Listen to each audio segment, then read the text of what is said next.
yam seng na hairaganda ako si ngasi pawada Manipurda good governance sama lektaba ako giyoba miyang di kanbiba miyang di yaipanaba tawba sarkara mapawba ngasi pawba lekti na haibiyay aduna 2027 si hayeng da ngaide aduna masada lakadoriba election na sida ako na miyam na para matambihogdaba taragadi asigumba thogdo ase kayara khanna sarong surong phawbada adumak leholagadaba adugumba Manipurgi sana kamlo naman laydiba se akoy punna sandobinasi aduna akoy na election ki matamda akoy yamna isagi rights se karino khamna haibadi aina pigadoriba bosina aigi voting rights na leba ama semgadoribani haibase akoy kaudana haibadi akoy na ngasi karigumba lebaki ay panabagi damakta tawriba thabak thoram mayam sida tatraba ngasi ge sigumlaba sarkar matik chadaba mayam amana khullimba laila su haitaba adugumlaba mareba nungsiba khangdaba miyoibagi minungsi chendaba adugumba mayam ama aige di sokin hele haduna laikraba dugumlaba adugumba kambu duna semba government aduna ngasi phawda lisan sina lapadagi Manipurda thodoga thu maya mama isu maya mama mangda targa sum naira salaga masi so adum thengnariba akoi miyamna thengnariba di aduna isu sing ngasi thengnaba matamda su akoi nungai ya phabi imungi mi amata ngasi bawta dharna phamsan sorokta thoga le lisan sanu any education khudimakta dugumda saruk yadaba mi mayam ama laide laibak siba amadi hiramdam kanba haibase laiba khaktagi saruk oina ngasi mangda dadana laide aduna Manipur sidi am sirna hairakanda mahorondagi hamna akhoi dubi sina imungdagi haurakanda sorok phawbada asaba thawdang mayam ama lauraga lai lebak kan badasu adumak thawdang lauraga lai makum mata mayam se nupi singina mangjin tharakanda Manipurda thokhiba isu khudimata nupi na mangjin tharaga thenaba ngaktani mai pakhiba oiro paktaba oiro aduna asigumba singa se sigi marakta aiding si hajaningbadi maru oina nupi singda hajaningbadi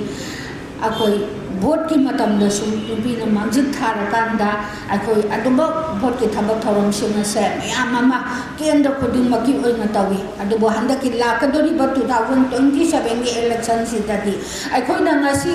wahaiba matamda sakada wahaiba matamda tadaba se sigumdana aigi isagi right aigi voting right piba matamda yamna wakhan khallakanda yamna mamal leina akoi na tawi haiba dinati ko mase tawdaba sudati aduna paisa khanada aigi vote sinaba aigi right sinaba se masi toksi aduna akoi na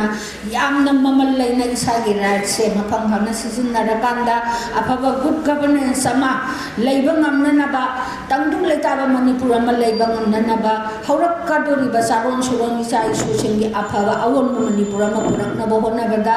handaki lakadoriba 27 gi election sida ko nupi sina saba thawdang laurakanda yamna sawa para ama tambiraga afaba Manipur ama oinaba honabada khoi khudima thawdang lominasi aduga khoi ngasi karigidamakta census tawba yaro yana akhoi mafam sida laaga hajaribuno haibada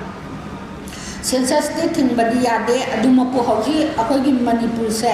Manipurda census tawba matamda matam sagri hauji akoi se northern sida laitri amaga khoi chathok chasan free movement yadri asigumba IDP sing mayumda hanjadri aduna IDP sing sida ngasi leliba punsi sumlagi higgi habita ngairaba adugumlaba miyoibagi punsiga yung kai laitraba yung kai tumnam maijak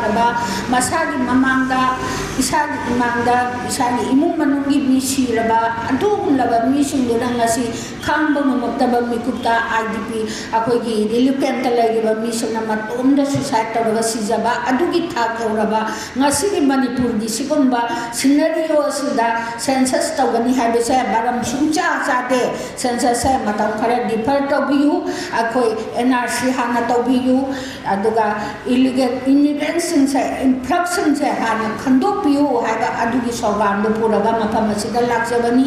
maruoina JFDna karigumba mafam matamgi matung inna akoigi media gi khuthang da bu oiro phone gi khuthang da bu oiro matam gi oina miyam gi mating ni rakpa matam da miyam da mikup amason thadana JFDna sangsin makhongjam da punna saruk yamin duna aikoi adi census tabu thiminasi maris basi thingokta bataraba aduoi bataragadi aikoi Manipur se illegal immigrants na census da yausang ki bataragadi India gi citizen ama oige habasi yararoi mo India gi citizen oirani yamna akoina masi likely hairabada aduna makoi singa se akoi gi mitop singa se hana khandokta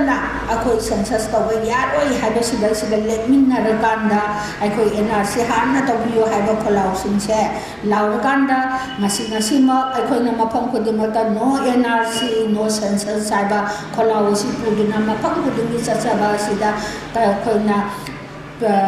taimo ge akoi ge